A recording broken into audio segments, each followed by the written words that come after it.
hati dan pikiranmu dalam Kristus Yesus Tuhan kita. Amin. Shalom Bapak Inang. Apa kabar? Pujilah Tuhan yang luar biasa. Selamat datang bagi Bapak Inang nama kosong yang baru pertama kali kita bersama-sama menantikan di gereja ini. Bapak Inang yang terkasih, firman Tuhan yang menjadi berita sukacita bagi kita pada ibadah minggu kita hari ini, minggu yang ke-9 setelah Trinitatis, yaitu tertulis dalam kitab Yosua pasalnya yang ke-21 ayat 43 sampai ayat yang ke-45. Demikian firman Tuhan. Yosua pasal 21 ayat 43 sampai ayat 45. Jadi seluruh negeri itu diberikan Tuhan kepada orang Israel, yang di negeri yang dijanjikannya dengan bersumpah diberikan kepada nenek moyang mereka. Mereka menduduki negeri itu dan menetap di sana. Dan Tuhan mengaruniakan kepada mereka keamanan ke segala penjuru, tepat seperti yang dijanjikannya dengan bersumpah kepada nenek moyang mereka. Tidak ada seorang pun dari semua musuhnya yang tahan berdiri menghadapi mereka. Semua musuhnya diserahkan Tuhan kepada mereka. Dari segala yang baik yang dijanjikan Tuhan kepada kaum Israel, tidak ada yang tidak dipenuhi.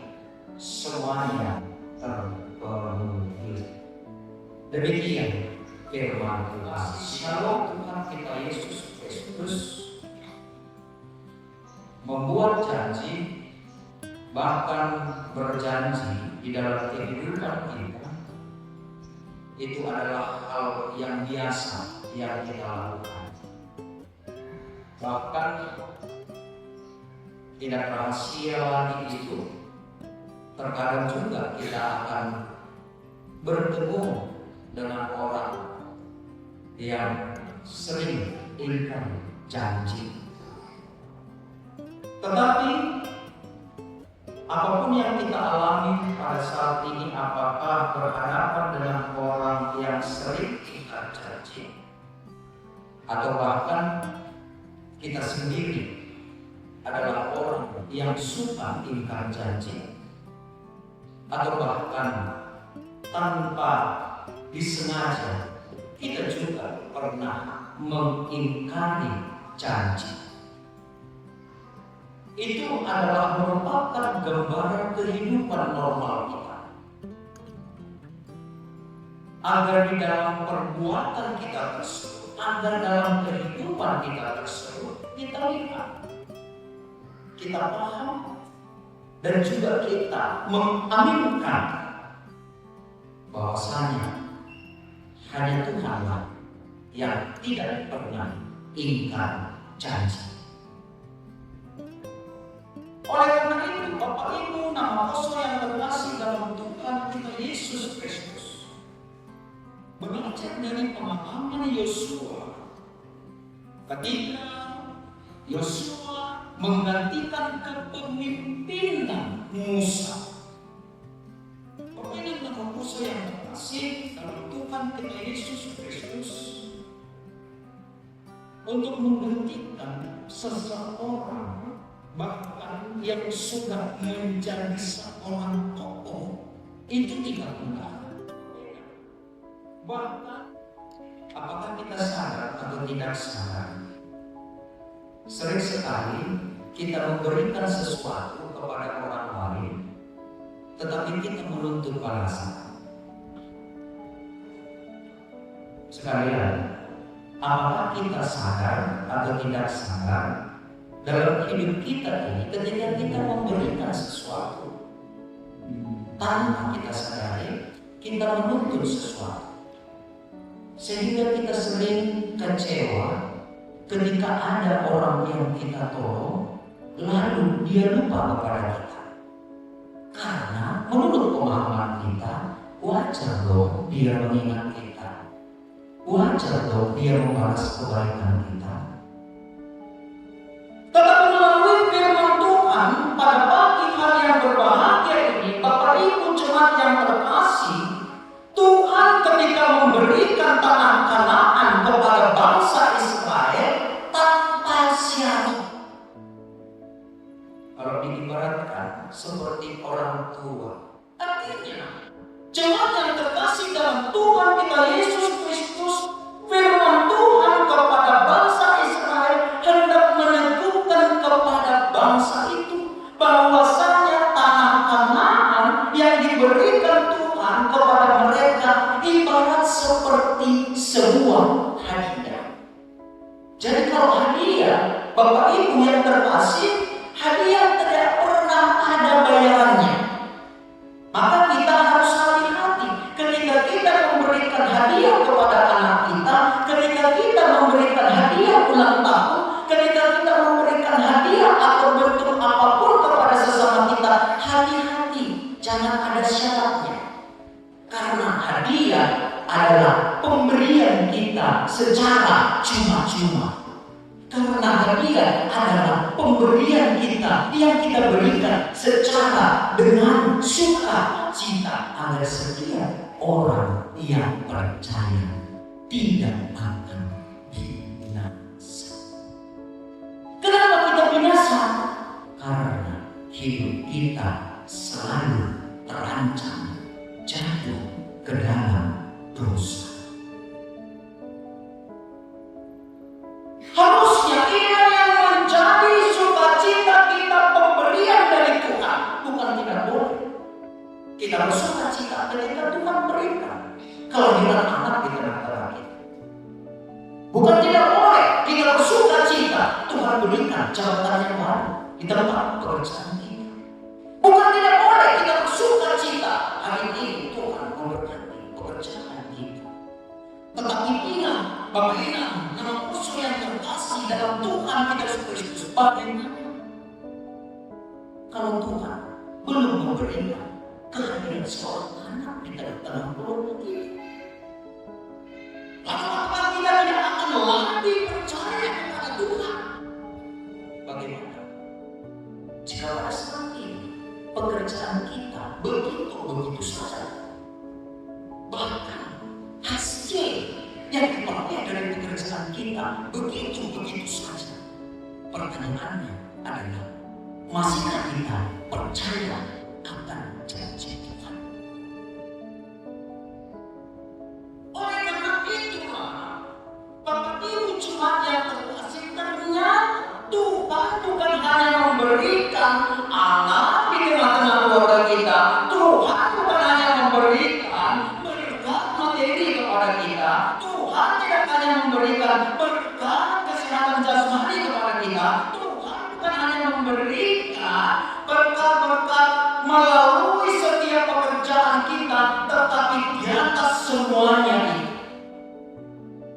Tuhan memberikan jaminan kepada kita bahwa sama seperti dengan bangsa Israel. Betapa sering bangsa itu di tengah-tengah perjalanan di padang gurun, mereka meninggalkan Tuhan, mereka menolak Tuhan, mereka tidak percaya kepada Tuhan. Tapi apa yang Tuhan lakukan?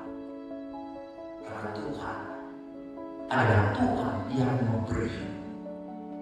Tuhan tidak membiarkan kelemahan bangsa. Anak-anak Tuhan yang berjuang di dalam kehidupannya untuk bisa tetap tegak berdiri di dalam iman, maka hanya satu cara Tuhan, yaitu dengan menunjukkan kasih-Nya yang paling agung, yaitu mengaruniakan Tuhan Yesus yang tunggal untuk menebus dosa kita. Ini yang harus kita tanamkan di dalam kehidupan kita. Bahwasanya dari setiap pemberian Tuhan dalam bentuk apapun dalam hidup kita ini, pemberian yang terbesar, pemberian yang tidak bisa kita nilai harganya adalah ketika Tuhan Yesus mati untuk memberikan jaminan bagi kita bahwa kita beroleh kehidupan yang kekal. Yang kedua, jemaat yang terkasih dalam Tuhan kita Yesus Kristus, melalui firman Tuhan ini Allah memberikan sebuah peneguhan kepada bangsa Israel. Bapak Ibu, nama poso yang terkasih, ada lagu Simalungun begini katanya. Udah sekali doa terputus. Kenapa bisa terjadi? Badan sudah tergeletak, kepala sudah dibantal, tapi mata belum berdamai dengan bantal.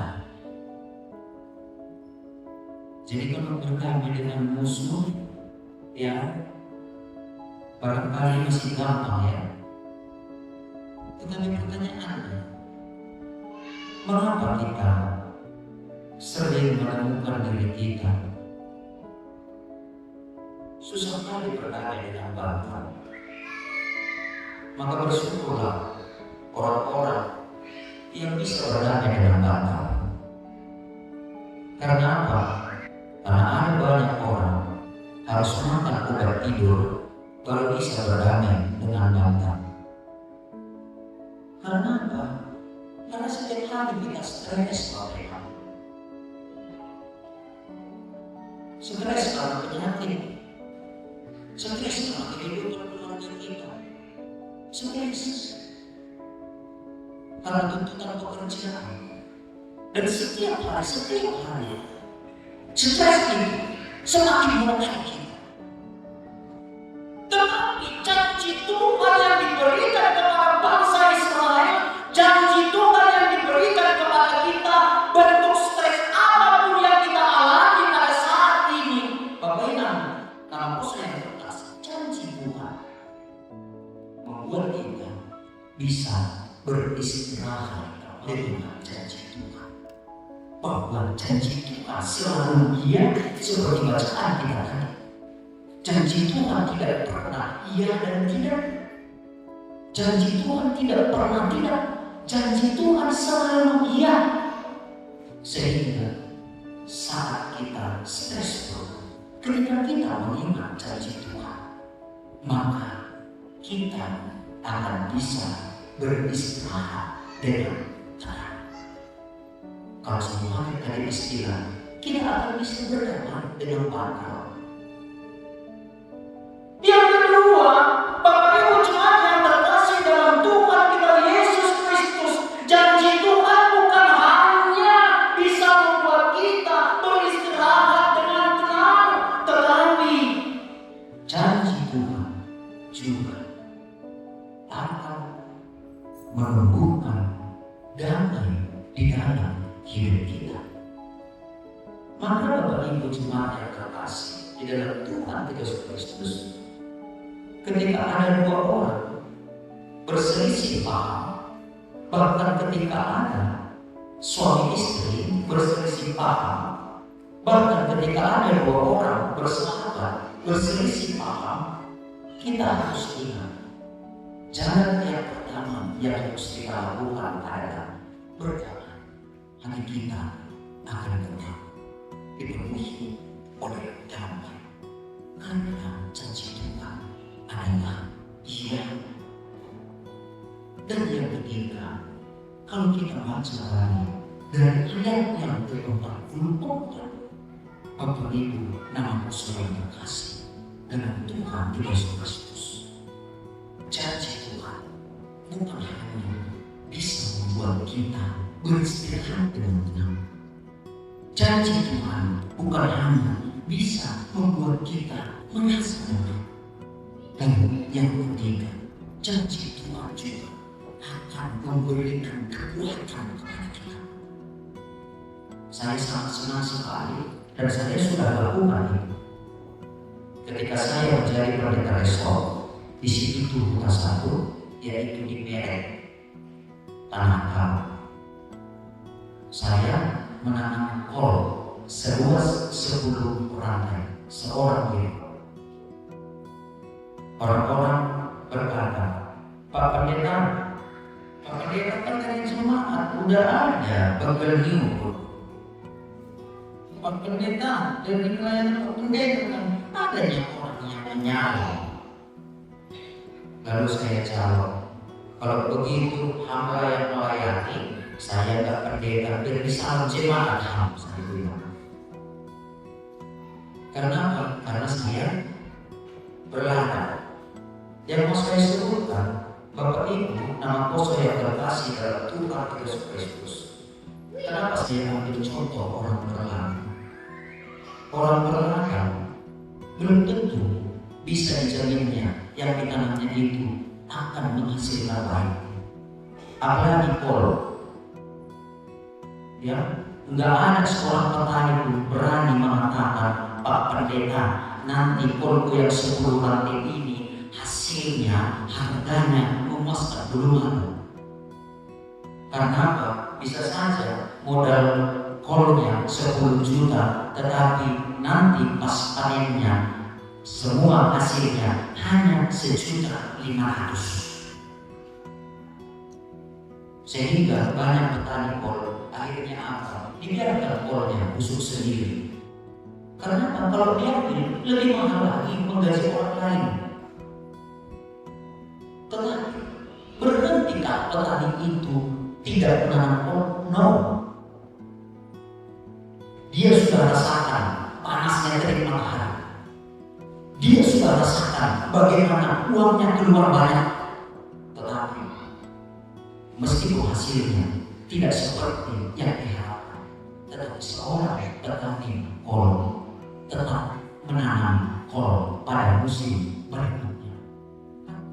Artinya itulah menjadi kekuatan bagi kita, meskipun janji Tuhan di dalam kehidupan kita seolah-olah sepertinya belum kita terima, tetapi kekuatan janji Tuhan itu akan mengubah karakter kita, akan membentuk karakter kita. Bahkan pekerjaan kita tidak lagi pekerjaan yang biasa-biasa saja. Karena apa?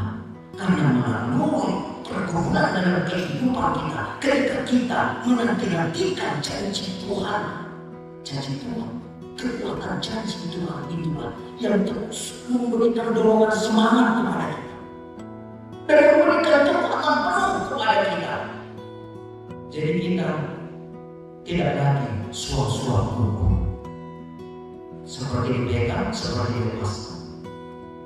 Jadi meskipun dalam pekerjaan kita di Pulau Batam ini sepertinya sekolah begitu saja, kita tidak akan suap-suap hukum. Janji Tuhan kepada bangsa Israel bahwasanya tidak ada musuh-musuh mereka yang tak berdiri di hadapan mereka, karena Tuhanlah yang menjadi benteng kekuatan bagi mereka.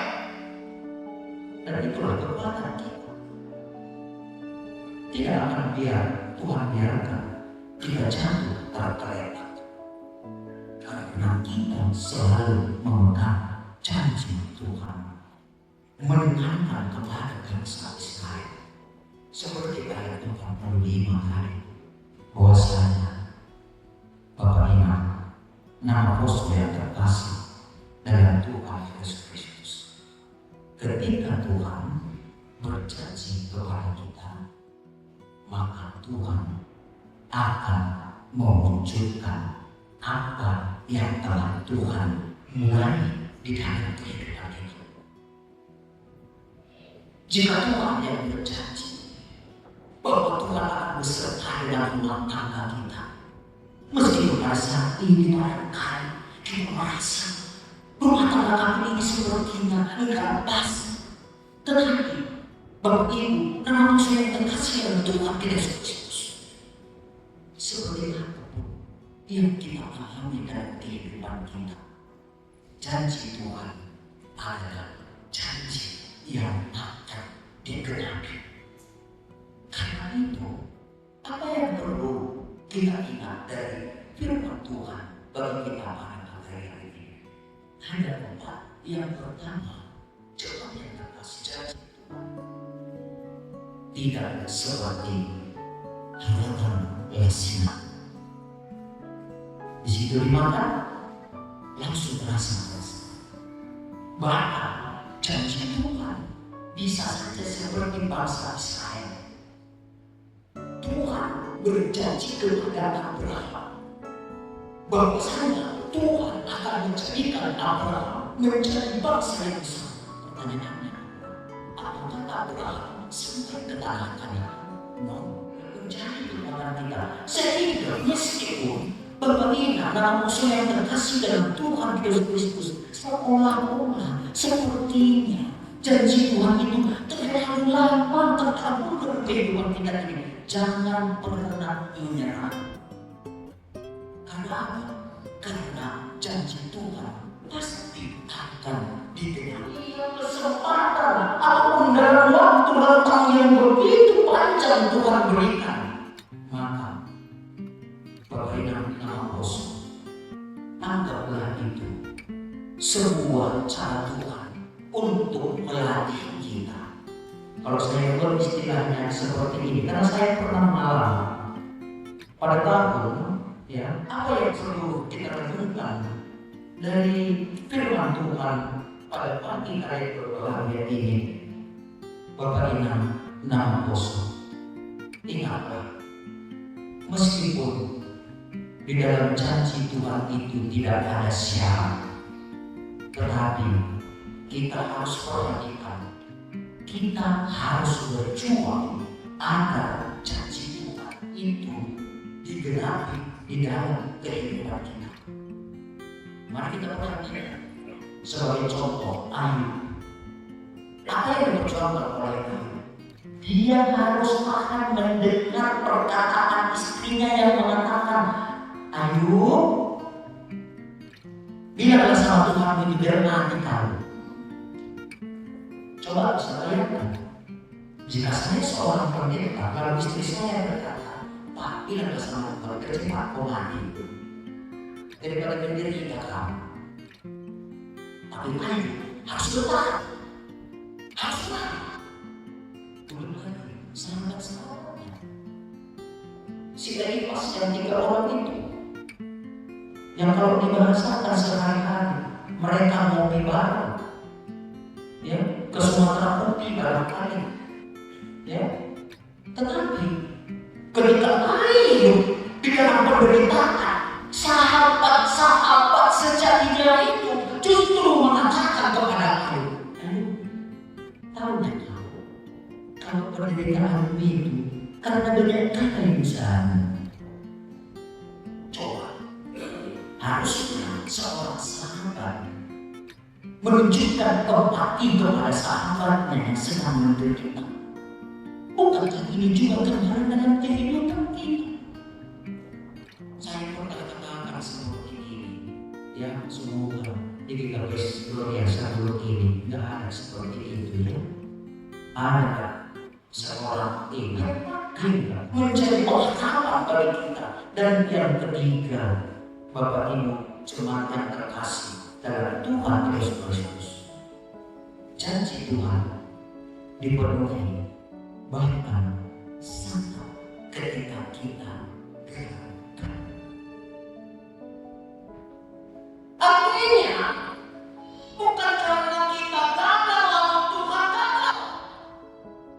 Artinya bukan karena ketika kita tidak sanggup menepati janji kita kepada Tuhan, tidak sanggup menepati janjinya kepada kita, tapi justru di dalam kegagalan kita, Tuhan tidak pernah gagal untuk menepati janjinya di dalam kehidupan kita. Dan yang terakhir, yang keempat, inilah yang seperti disebutkan tadi pada ayat 45 tadi. Kita harus mengimani Meskipun terkadang kehidupan kita ini liku-likunya kita mengerti, terkadang seperti roda kereta di atas ada di bawah, terkadang tapi terkadang juga belok di kiri, belok di kanan, terkadang tapi terkadang juga seperti mau hujan, sepertinya cerah, sepertinya mendung, sepertinya akan turun hujan. Terima kasih Allah di surga yang telah menerangi hati dan pikiran kami, bahwasanya dalam kehidupan kami sehari-hari begitu banyak perkara yang dapat membuat kami tertekan dan terbeban. Bahkan kami mencari lupa akan janji Tuhan. Tetapi pada siang hari yang berbahagia ini, seperti Tuhan memberkati janji Tuhan kepada bangsa Israel dengan menyerahkan tanah Kanaan menjadi milik usaha mereka. Maka saat ini itulah yang menjadi sukacita bagi kami. Kami memiliki Yesus yang begitu baik, yang menjadi milik usaha kami juga. Dan di dalam kiranya Allah, setiap kehidupan kami selalu sejalan dan searah dengan Tuhan Yesus yang telah memenuhi kehidupan kami dengan keselamatan jasmani dan rohani kami. Dan biarlah kiranya Bapa, setiap berkat-berkat yang kami nantikan di dalam kehidupan kami, semuanya itu akan kami nantikan hanya di dalam satu nama, yaitu Tuhan Yesus Juru Selamat